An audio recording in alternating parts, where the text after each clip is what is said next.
I'm Andrew Joyce. I'm temporarily chair of the Rules Reform and Legislative Modernization Committee. We have a busy week this week. A lot of members are out of town. I appreciate your patience and your participation. At this time, I'd like to ask Majority Council to call the roll. Sure, Mr. Chairman. Ms. Lakakis, Kuhn, and O'Brien are excused. Grimm? Here. Andrew Joyce? Here.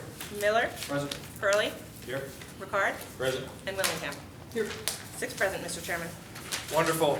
So for those of you who aren't aware, tonight we're going to be discussing the consent agenda, strictly for ARPA items coming onto our agenda these next coming months.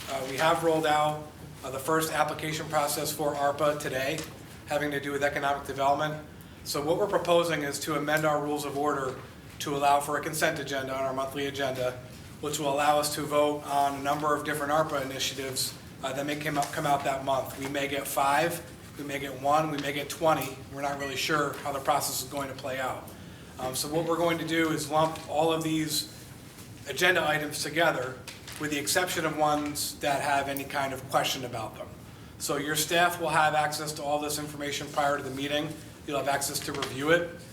These applications would have been reviewed by the bipartisan executive committee and also reviewed by that bipartisan committee that's a subject matter focus, whether it be economic development, community development, county projects, that focus. So it would have gone through the bipartisan vetting for the focus committee, and it would have gone through the bipartisan executive committee, and then your staff would have the access to the information. If there's no question and there's consent amongst these applications, they would go on our agenda as a group, and we would vote on them as a group. And that's what we're proposing to do tonight. If anybody has any questions. Yeah, I do. That's a great explanation, Chairman. Thank you. There's a part of me that's a little nervous about consent agendas because they get less scrutiny than a typical item might get. So it's very important that we have enough time to review each one. So if there is a question, then, because I do like the rule that any member can say, can we pull that one for a vote? And that's why I'm supporting this. Without it, I wouldn't support this. But I think what you say makes a lot of sense, but we just really have to be able to review them, each one of these. Even if you're on one of the committees and I'm on one of the committees, I don't know what the other committees are doing either. Right. But there's been a pretty substantial review from the committees, I can tell you, right, about these projects. Right. And to be clear, the consent agenda would come out the same day as the regular agenda, so you would have the same amount of time in which to review it. Staff would have it, obviously, prior to that time. Okay. Sure. As we do with any committee meeting, anyone is allowed, or any member is allowed to attend. Is it possible that we be made aware of the particular meeting that they would be voting on what to send to the executive committee so that we would have the opportunity to attend that meeting? Are you referring to the subcommittees? Right. ARPA? Yeah. They are advisory committees, so they're currently not open meetings. We are in talks to, I believe, extend the open meetings rules, if not, the law does not directly apply to it because the executive committee is not a binding decision moving forward to the legislature. But what we would do, or what we've discussed at least in concept, is opening up that meeting, the executive committee meeting, where, so that second layer, where it's already been moved forward by the subcommittee for the particular economic development or community development. So that's the one that would be open because yes, that's the committee that would actually be sending it out, to the legislature. Okay. Yep. In lieu of it going to a standard committee for the legislature. Mm-hmm. Madam, Mr. Chair, I have a question about that because I'm on one of the subcommittees. Do you guys ultimately make the decision? Does the subcommittee make a decision and then pass it to you guys? Correct. That's how it works? Yep. And then you review it for final approval? Okay, thanks. And Mr. Chairman, what if any role is appropriate or envisioned for an individual member to weigh in on an item that is not on a subcommittee on which we serve? So in other words, if in my district, if the Altamont Fair had something that was in a economic development, let's say, and I'm not on that committee, what do I do, or what can I do, what shouldn't I do, relative to? Well, I mean, if you'll allow me, these items will be out, as the Majority Council have mentioned, on the agenda, for us for our review. Normal time, the agenda is released. consistent with how it's typically, released out to the members and the public. So, and your staff would have it as well, in the normal time frame. So I'm envisioning staff, going through and reviewing what's on that agenda. Oh, Altamont Fair coming out of economic development, that may be of some interest to Mr. Purley, or Colony, anything from Cohoes. So there's got to be some crosstalk and some good communication, among staff and the members towards items that are going to be of interest to the membership. So just like anything else that we have on our agenda. So that, if I'm correct, that's after it's gone through the subcommittee recommendation? My understanding at this point in time, and we're still working out the exact details because we're trying to nail everything down in terms of the legislative schedule and whatnot.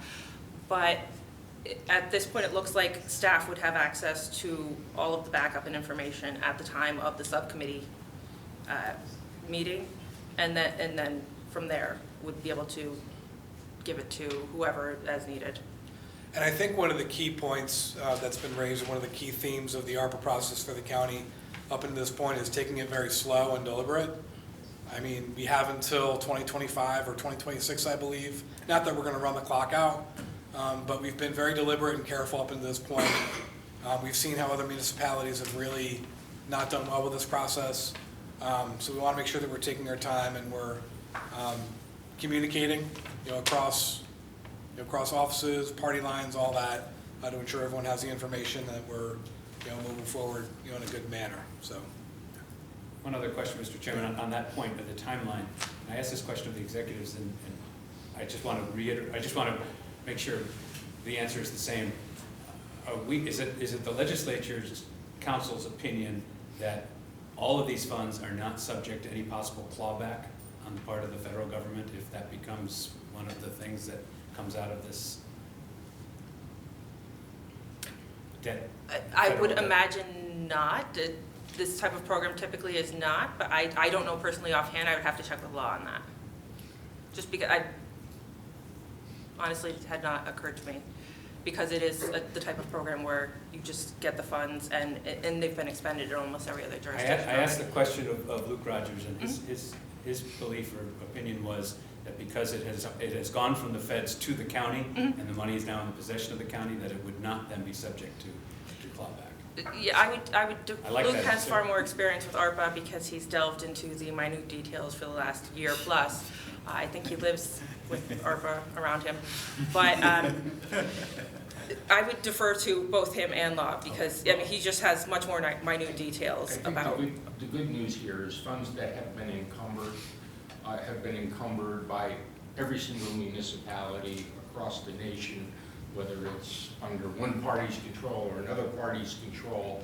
And, it would make sense to me that those are considered encumbered funds, especially if they've been transferred off to the county. Yes, and my understanding is that we've had the funds in possession for like a year.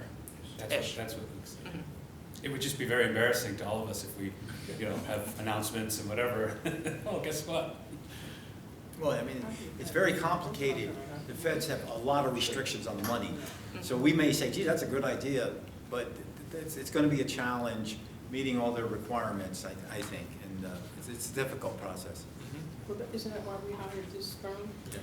Yep, and CMA has been working very closely with the executive committee and all the subcommittees, as well as Luke. I think he lives with them now. So that's why the process has taken this long to get to this point, where everything's finally officially rolling out and ready to go. Thank you. Just a comment to whether it goes to the chair or the legislature or the executive, whomever, but I have to say that participating in those subcommittees processes has been very rewarding, and it's been serious work, and they've taken everyone's input, I think, into account. So whoever gets that praise, accept it, because it's been good. Yeah. Thank you. Yeah, it also incorporated a lot of private citizens. We have, some really substantial business people on our committee on economic development. So, and it's been very candid because it's not public. Frankly, we want to be able to speak candidly with private citizens.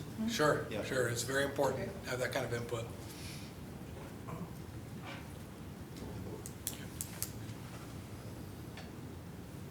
Second. Who was that, Graham? Are we taking a vote? Either one. Is that a vote? Yep. There's a motion, it's been seconded. All those in favor? Aye. Opposed? Thank you, everybody. And read the minutes. Oh, yes. See, I don't do the previous minutes too often, aren't previous minutes. Can I have a motion to approve previous minutes, please? Motion by Mr. Ricard, seconded by Mr. Graham. All those in favor? Aye. Just one question for Yeah. Is there any update on the modernization, the getting all this stuff onto the computer? With regard to Granicus, Yeah. we've been working with IT, the entire department, to ensure that we're moving everything forward. We've had, or IT rather, has had continuous discussions with them. I don't know if they've been difficult per se, but they're not easy to work with Well, that's what we were hearing. at all.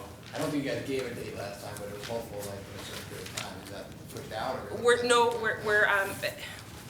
We're actually moving forward without their involvement kind of at this point. So we're still looking to move out the website within the near future. It's just we're going to have to allocate what we would have otherwise asked Granicus to do internally. Yeah, So it's moving forward. It's still moving forward. I wish would- I heard less about Granicus. Yeah, I would just say, we passed a resolution, said, we have to do this. And this, I think, was 3 years ago now, so, it's a little frustrating. I can assure you it's frustrating on our part as well. Like I saw a big And I'm stack sure of paper come IT as from one of the committee meetings, I'm thinking, we're not supposed to do that. It's supposed to make everyone's lives easier. and- Yeah. Okay, do you have a motion to adjourn? Motion. Motion by Mr. Ricard, all those in favor? Aye. Good night, everybody, thank you.